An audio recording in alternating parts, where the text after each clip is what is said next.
The time has come and I am so excited. After all this time, 3 years in fact, I'm finally able to show you the 79 series, all the upgrades. Everybody's been asking where she is, when's she coming back, what have we been doing with it? And tell you the truth, I've been hiding it from many of the episodes. We've done a couple of episodes where I've sat in front of it and we've talked a bit, but we've never gone through all the upgrades. And there's been a lot of upgrades on this car. Why have I done it? Why has it taken so long? Well, we'll get through that as we go through, right? But this morning, I was packing up the car, we're getting everything ready to come out into the bush, set this scene up and get near, and the smile was already on my face. So I'd like you guys to join me as we go around the car, in it, under it, over it. We're going to get into every nook and cranny. And I hope you get excited as I am, because it's been way too long. And now the time has come to reintroduce you to my 79 series. Let's get started.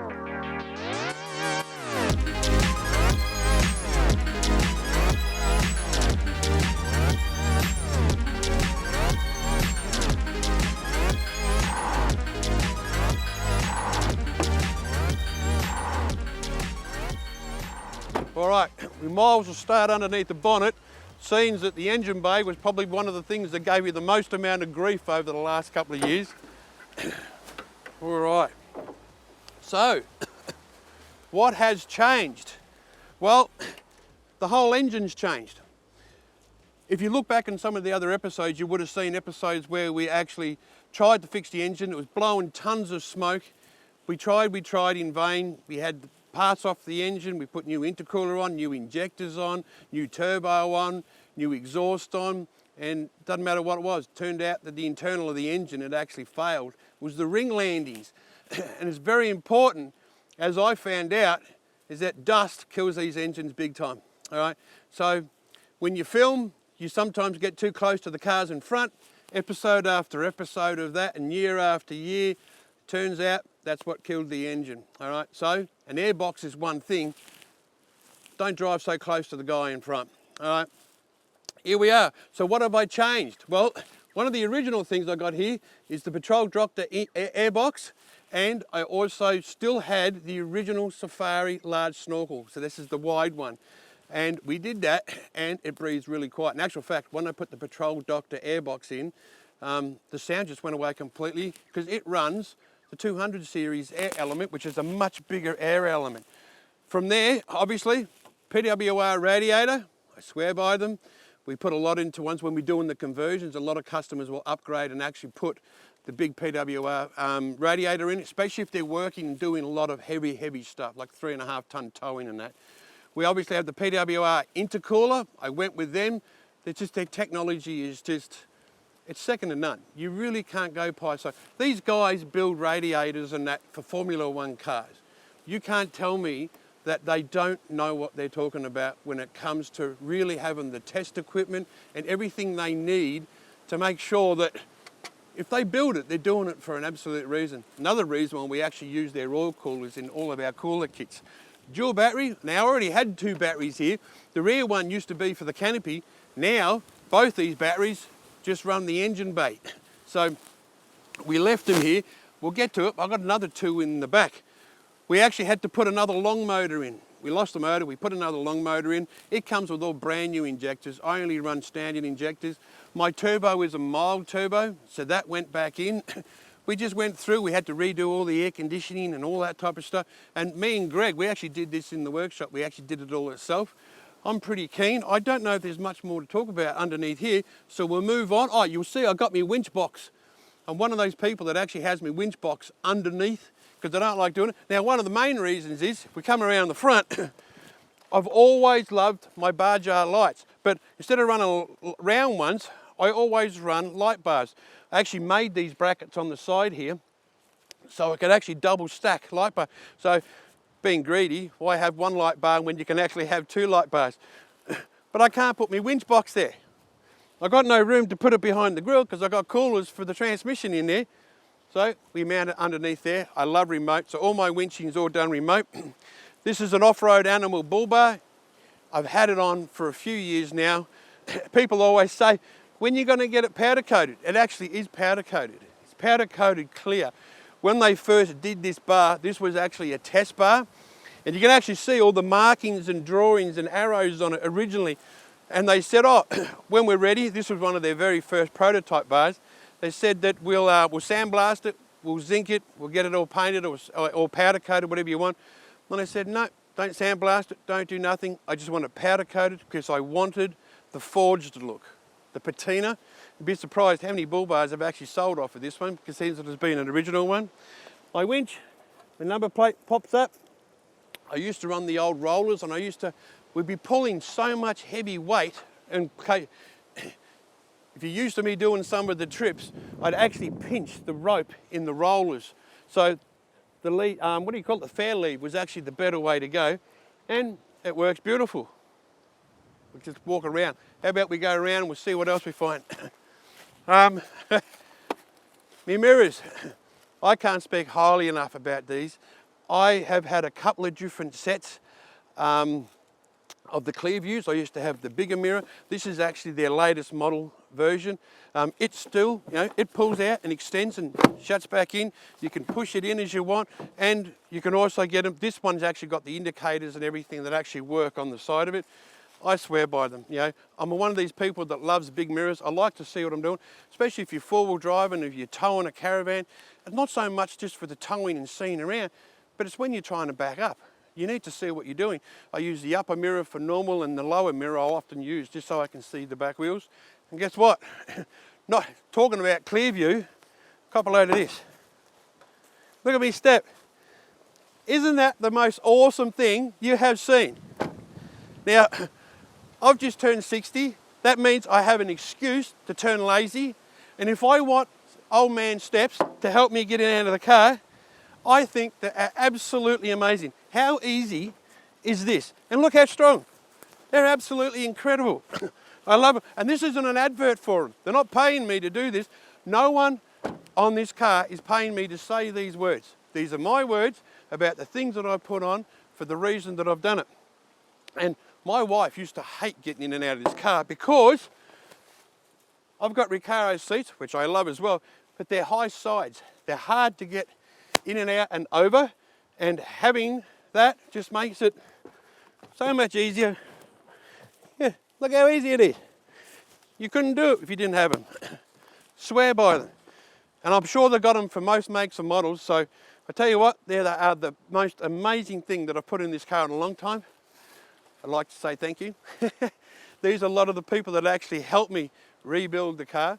CompuShift, obviously, they did all the transmission stuff, and we're forever doing new software and all that type of stuff. Off-road Animal, we're talking about the bull bar. We'll get to the rest as we go along. The canopy. Well, I crushed the last one, didn't I? I bent the chassis. Not only did I bend the chassis, it turned out it stoved all the floor in on the canopy. Lucky, the insurance paid for that. So I got a new canopy. And let's have a look. This canopy is a lot different than what you would normally see. Huh? Tell me I'm not excited about this. This is absolutely incredible. This is exactly how I wanted it. It is just so stunning. I can't say enough about this. And you know the best part? You've got the jack points. So you can actually take the whole canopy off with the rooftop tent. You can take it all off and use it as a normal tray. If you want to use it for putting motorbikes on or whatever, mum's the word. But I tend to leave mine on, of course. And look at it. It's so, I just can't stop smiling. I just cannot stop smiling about it. I can't tell you enough about Clearview. And this is another one. Look at this. Big fridge slide. Now, obviously, I have, let's not do that. I'll pull it out. Look at the size of this, hey? And look, there's a button. What's that button do? I did tell you I was lazy before, didn't I? You get to an age where things just can be done easy. Okay, it's a little slow, just like me. Yeah, I love it. Look at it. Big ARB zero fridge. Why did I pick the zero fridge? Now, my last fridge was an ARB fridge. Biggest trouble I had is that I wasn't separated. So I got caught between having stuff cold enough for the meat, but without freezing the milk. I was borderline. This time, let's have a look. Kaylin, come around. We'll show a big reveal. Look at that. We've got a separate fridge and freezer, and you can actually program them so they can both be fridge or they can both be freezers. You can even take the trays out of it, give yourself some more room if that's what you want. So I chose this fridge, and ARB probably don't even know who I am, right? So it's an honest review. I love the fridge. It works brilliantly. A little bit hard. You've got to really push down to seal them, but you can hear the clicks when it goes down. I might put this away, so let's see if it goes up as fast as it goes down. Look at that. My pace. That rocket's pace. Let's put it away, hey? So there you go. Clearview. Love them. They keep coming out new stuff. Now, the MITS Alloy canopy is the good thing about it is that all of these are modules. So you can have the pantry if you want, put all your stuff in it. I love it. They've got all the ties, you can put everything, nothing disappears. But you can choose not to have that. You can have different accessories. I love, look at that, massive great drawer. But on here, I love the little things that they've done here because look how big that is. So you got your pantry, you got your cooktop, the whole lot to do. I love the little things where you can turn it, you put your rubbish bag on there so you can be preparing stuff, throwing your rubbish into the rubbish bag, the whole lot. Absolutely incredible. And I absolutely adore it. And they're so, look at the sound. Solid. It ain't going nowhere. Obviously I love, and I put it all the way around. You always need extra room. I put blankets up there. I'll put all sorts of the collapsible buckets, the whole lot in. My travel buddy. Now I can tell you right now that fits 8 pies and 2 sausage rolls at the same time. You might say, Rocket, that's an awful lot for you to have in one go. That's a big lunch. No, when you're traveling with the crew and the cameraman, you've got to feed the whole lot, not just me. And I just think, geez, I've been with Ruthie, where Ruthie takes out and he does 2 little mini roasts in there and all that. I won't go in here. And how many donuts? 16 donuts, little ones. 16 donuts to do it one. Kaylin's laughing, he's smiling, he goes, yep. We're talking about, why didn't we do it? Why didn't we bring them along? Yes, all the lighting, twin lighting. Now these have got all sorts of settings. You can turn around, you can make them red, you can dim them, the whole lot. So obviously they're anti-mosquito, anti-fly, bug, all that type of stuff and that on there. Here, I've got a 2000 watt red arc inverter. This is all the electronics. This is all a red arc system as well. I'm still learning this because remember, it's been a long time since I've actually traveled in this car. So I'm still learning all of this and we will get to it. But on the roof, I haven't got just one, I've actually got 2 solar panels.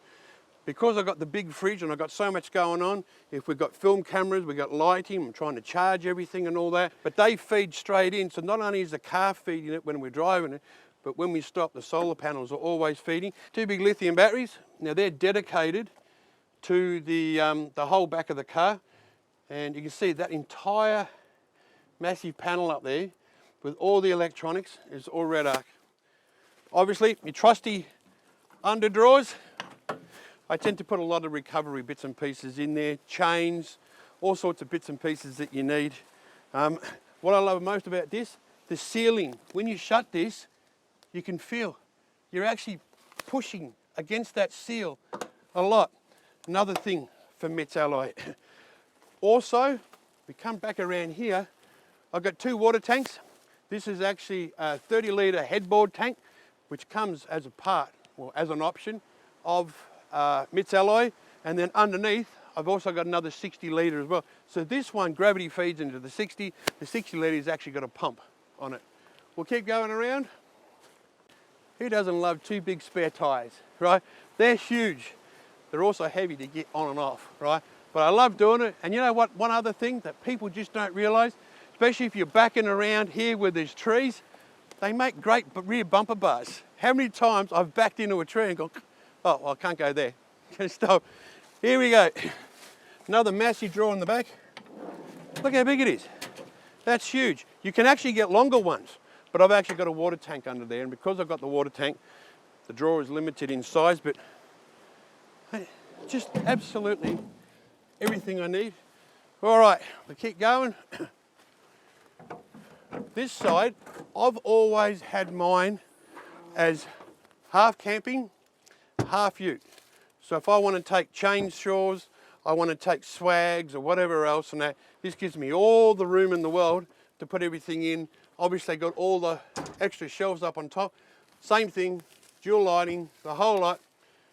Just incredible, all aluminium, and it's actually quite, and you know what? It's actually with the tray and the canopy is actually lighter than my last model canopy, okay? So we'll keep going on there. More of the electronics. I can't tell you enough, whatever you do, if you go camping, you go traveling, do not do it without a fire extinguisher. And don't take one of them little tiny ones. You need a manly fire extinguisher, just in case that fire just wants to be a little bit more insistent and you run out. You need something that's really going to get the job done.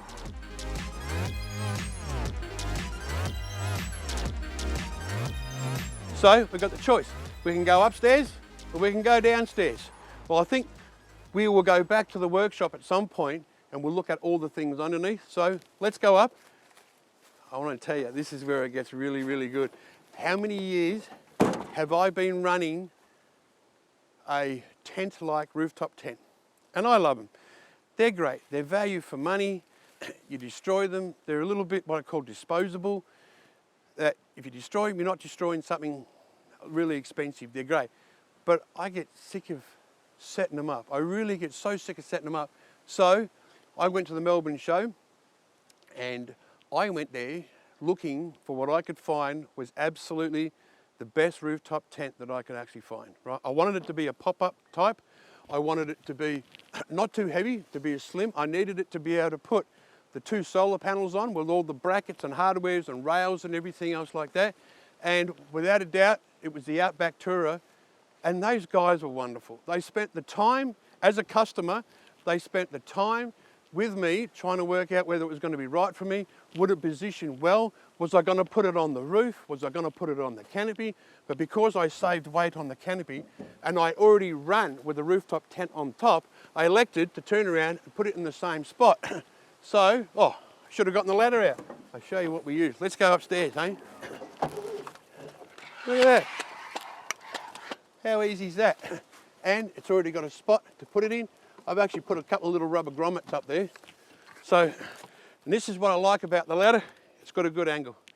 And it doesn't matter, as you know, if you've had rooftop tents before, sometimes you're lucky and your ladder actually reaches the ground. Sometimes you're unlucky, there might be a bit of a dip or a hole. You're going to put an extension there or something under it. These are quite extendable and they work great. So what I love about this rooftop tent is how easy it actually is to get it. Yep, here we go. There she goes. How easy is that? Look at that. I love the way it's got the extra little line that pulls it all in together. And it literally, where are we? Only takes a couple of minutes to set it up as a basic setup. Put a couple of poles in. We get the rear fly going. Look at this. One huge setup. I'll get Kaylin up here in a minute. Not comfortable two of us being on the ladder at the same time. But this is how I set it up. I'll get down. I'll give the chance for the cameraman to jump up there because I can keep talking while he's actually up there having a look around. So what do you reckon? There's literally so much room in there. I'm 6'1", there's tons of room. I've even got somewhere to turn around and put my iPad on top. Look at that, it's got a little spot up there in the clear window up on the roof there. You can actually watch your television, charge your electronics. It's actually got a 12-volt socket there, the whole lot, so you can do it.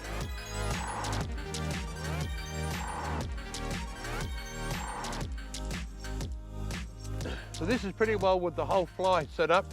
We've got 4 bars, 2 bars on each side. And the best part about it is that not only can you set your television, it's got all the pockets up there for all your little accessories and everything, but I'd mainly use them with the fly net, and it both has the fly net and you can also close it off completely. And look at that, the whole thing closes off. Nice and secure, the whole lot, nice and easy. And also the side ones all close up. And it's just so easy. it would take me 15 minutes trying to set up a rooftop tent, maybe even 20 minutes. But if it's raining and drizzling or it's like 35-degree heat, you don't want to be setting up a rooftop tent. You'd rather turn around and do it in 60 seconds. The Outback Tourer. Yeah, look at it. Isn't it not one of the most incredible things that you've seen? Now, I said before about the solar panels. Let's have a look, because, put it in the comments below, did I go overboard? That is the whole rooftop tent roof, and that's a pretty big roof up there. That is just great. Look at that. I'm just the only person in the world that doesn't have a flat battery when we go camping, that's for sure. Look at it. You can tell I'm quite happy. I'm actually chuffed about the entire build. Now, we've gone over the whole lot of the outside and everything like that. We're about to get in it. We're going to drive it through the bush. We're going to take it all the way back to work. We'll say some things about that as we're going along. But when we get there, let's get it up in the air. I'll tell you about some of the things that I haven't mentioned just yet. All right, you ready to go? You ready? Happy? All right.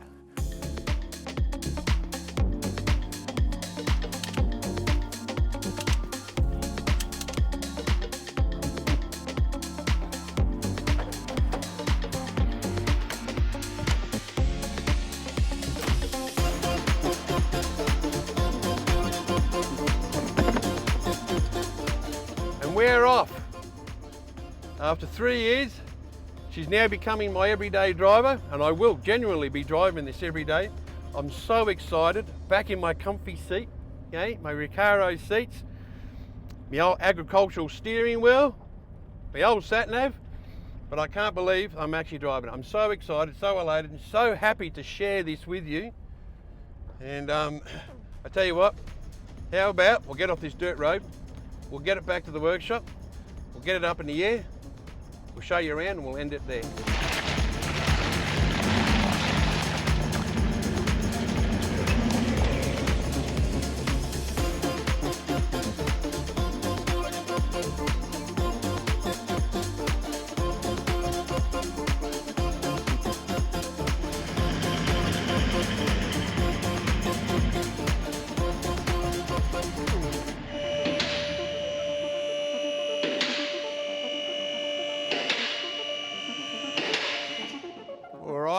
Let's check out underneath, eh?